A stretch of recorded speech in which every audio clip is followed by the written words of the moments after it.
Bismillahirrahmanirrahim. Assalamualaikum warahmatullahi wabarakatuh.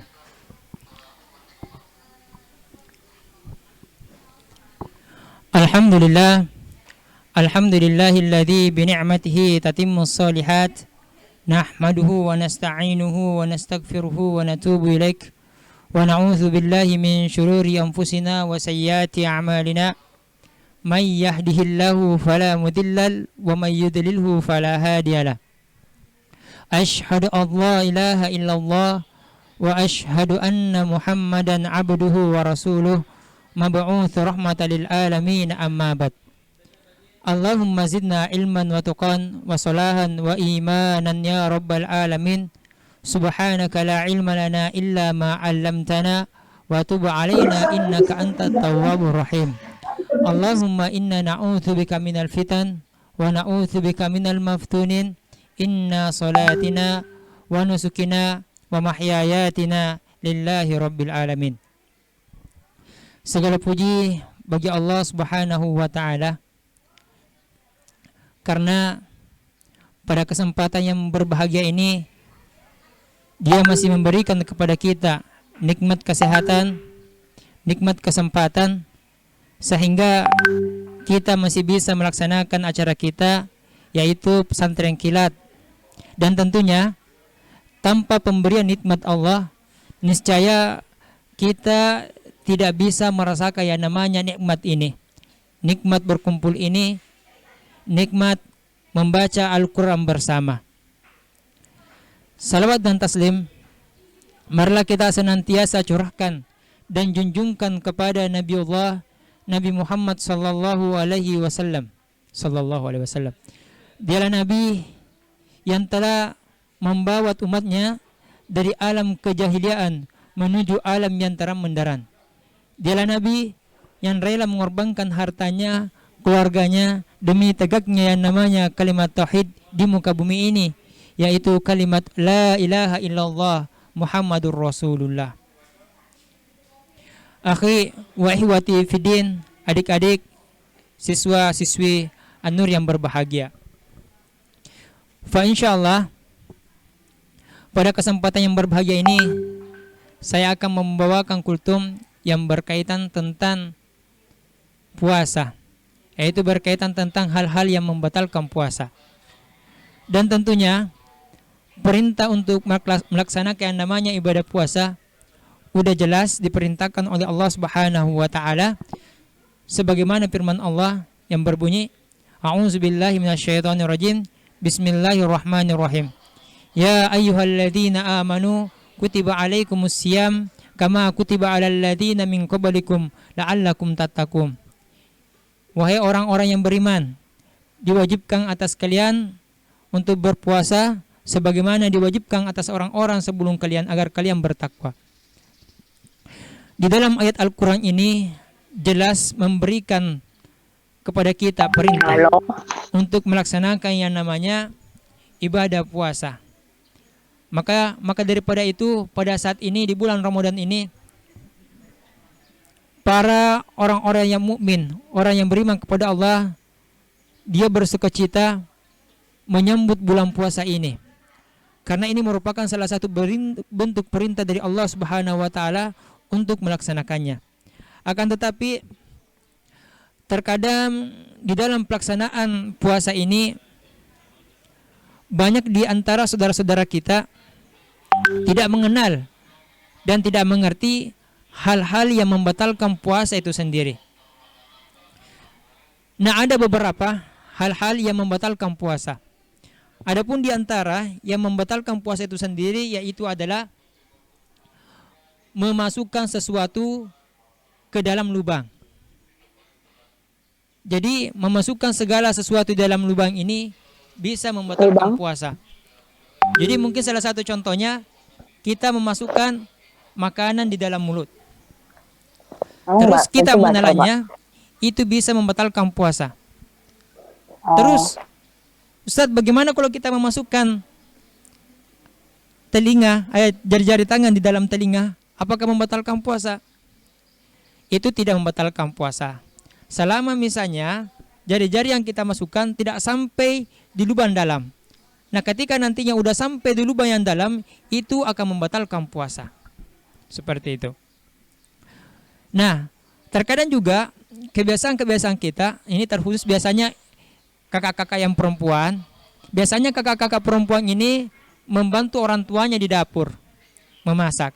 Nah, terkadang ketika membantu orang tuanya di dapur, yaitu biasanya mereka mencicipi makanan. Biasanya mereka mencicipi makanan atau merasa makanan untuk mengetahui bagaimana sih rasanya makanan ini, apakah udah terasa atau belum. Ini para ulama berbeda pendapat. Setidaknya ada 3 pendapat. Pendapat yang pertama mengatakan bahwasanya ketika seseorang berpuasa terus dia mencicipi makanan atau merasa makanan, yaitu puasanya batal. Karena kenapa? Itu udah terasa di lidah. Terus pendapat yang kedua mengatakan bahwasanya ketika kita melaksanakan ibadah puasa dan kita mencicipi makanan atau merasa makanan, itu enggak apa-apa. Artinya tidak membatalkan puasa selama kita tidak menelan. Karena yang membatalkan puasa adalah menelan. Terus yang pendapat yang ketiga, ulama mengatakan bahwasanya itu makruh. Jadi alangkah baiknya enggak usah. Saya yakin dan percaya kakak-kakak pasti udah tahu takaran-takaran ketika membuat sebuah makanan atau menu untuk berbuka puasa. Jadi ingat, hal yang pertama yang membatalkan puasa adalah memasukkan sesuatu di dalam lubang mulut. Intinya ketika sesuatu itu kita telan dan kita rasa, nah itu bisa membatalkan puasa. Terus yang kedua, yang bisa membatalkan puasa adalah muntah dengan sengaja. Jadi mungkin di antara kakak-kakak ada yang bertanya, Ustadz, berarti ada yang muntah yang tidak disengaja? Ada muntah yang tidak disengaja. Yang bagaimana itu muntah yang tidak disengaja? Contohnya muntah yang tidak disengaja. Mungkin kakak saat ini naik mobil, contohnya naik mobil dari An-Nur ke BSD atau dari rumah pergi jalan-jalan ke pantai. Tiba-tiba di dalam perjalanan kakak muntah. Nah, kira-kira itu disengaja atau tidak? Nah, ketika kakak dalam perjalanan kakak muntah, itu muntahnya tidak disengaja dan itu tetap sah puasanya kalau seperti itu. Contoh yang lain, contohnya kakak naik pesawat. Nah, di dalam perjalanan naik pesawat kakak muntah. Kira-kira puasanya batal atau tidak? Jadi ketika kakak dalam perjalanan naik pesawat, tiba-tiba kakak muntah, itu tidak membatalkan puasa. Karena ini masuk di dalam kategori muntah yang tidak disengaja. Nah, yang bagaimanakah itu muntah yang disengaja? Muntah yang disengaja adalah contohnya kakak-kakak mengambil sebuah bawang merah. Terus tiba-tiba ketika kakak berusaha senantiasa mencium bawang merah itu, kakak sengaja mencium bawang merah itu, tiba-tiba kakak muntah. Nah, inilah yang disebut dengan muntah yang disengaja. Nah, muntah yang seperti inilah yang membatalkan puasa kita. Jadi hati-hati kakak. Contohnya mungkin kita mencium bau teh kucing atau bau teh anjing. Ya, kita mencium. Tiba-tiba kita mencari bau itu. Kita cari sampai dapat. Sampai dapat kita cium gini. Nah, tiba-tiba kita muntah. Ini bisa membuat puasa kita batal karena ini dianggap dengan sengaja muntah dengan disengaja. Jadi hati-hati kakak. Jadi muntah yang tidak disengaja itu adalah ketika kita muntah di dalam perjalanan dan tidak ada niat untuk memuntahkan sesuatu dari mulut kita. Itu yang kedua, yang membatalkan puasa. Adapun yang ketiga, yang membatalkan puasa adalah hilang akal. Jadi hilang akal ini terbagi menjadi 3 bagian. Yang pertama adalah hilang akal, yaitu gila. Jadi mungkin tiba-tiba sekarang kakak-kakak nih duduk-duduk, tiba-tiba langsung gila. Kalau tiba-tiba kakak langsung gila, itu membatalkan puasa. Jadi tidak sah puasanya. Terus yang kedua, yang manakah kategori yang hilang akal? Yaitu pingsan. Mungkin kakak setelah sahur, tiba-tiba kakak pingsan. Kakak pingsan dan bangunnya setelah buka puasa. Nah, itu membatalkan puasa. Itu membatalkan puasa karena kakak pingsan dari setelah makan sahur sampai berbuka puasa. Itu membatalkan puasa. Ustadz, bagaimana kira-kira kalau kita pingsan setelah salat subuh atau setelah kita berbuka puasa, setelah kita sahur, tiba-tiba siang-siang kita bangun dan pingsan lagi. Kira-kira ini membatalkan puasa atau tidak, Ustadz? Oh, kalau seperti ini tidak membatalkan puasa. Asalkan di tengah-tengah kita sempat bangun. Oke, itu yang kedua. Terus yang ketiga, hilang akal yang ketiga adalah tidur. Jadi mungkin di antara kakak setelah makan sahur dari jam 4:30 sampai jam maghrib jam 6, tiba-tiba kakak bangun, kira-kira batal nggak puasanya? Kalau tidur itu tidak membatalkan puasa, jadi tidak apa-apa kakak. Tapi kira-kira ada nggak di sini tidur dari setelah makan sahur sampai maghrib? Ada? Insya Allah tidak ada yang seperti ini.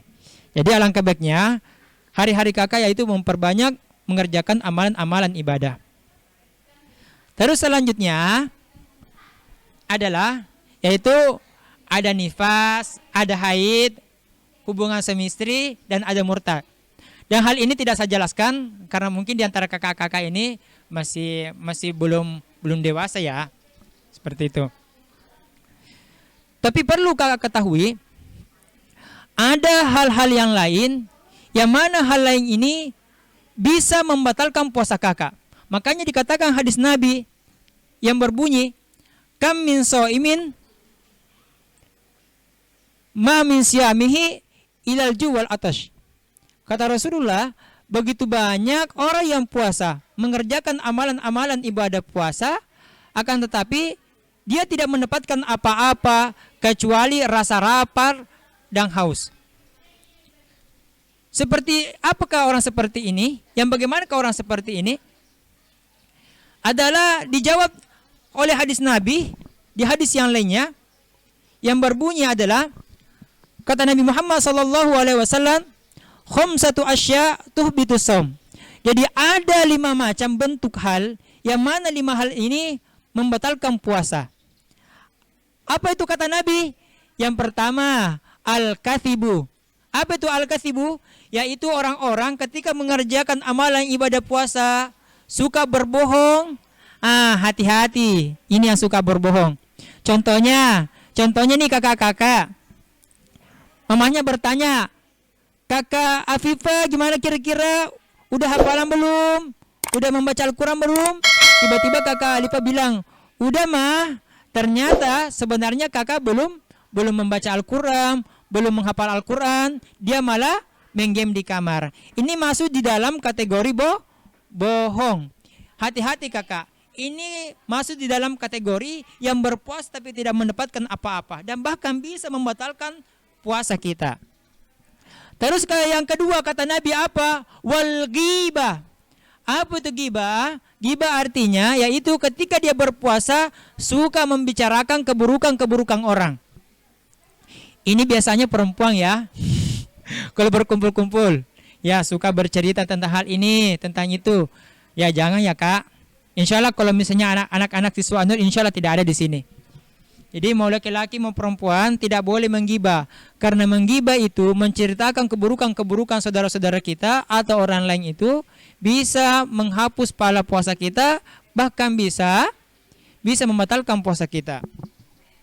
Terus yang ketiga kata Rasulullah apalagi? Wan namimah. Apa itu wan namimah? Wan namimah adalah ketika dia berpuasa suka mengadu domba sesama temannya. Jadi jangan sampai di antara kita suka mengadu domba. Karena mengadu domba juga ini bisa membuat puasa kita batal. Terus yang keempat adalah wal yaminu wal ghamus, yaitu orang-orang yang mana suka bersumpah tapi sumpahnya bohong. Ya. Suka bersumpah bohong atau bersumpah palsu. Nah, bersumpah palsu ini juga bisa membatalkan puasa.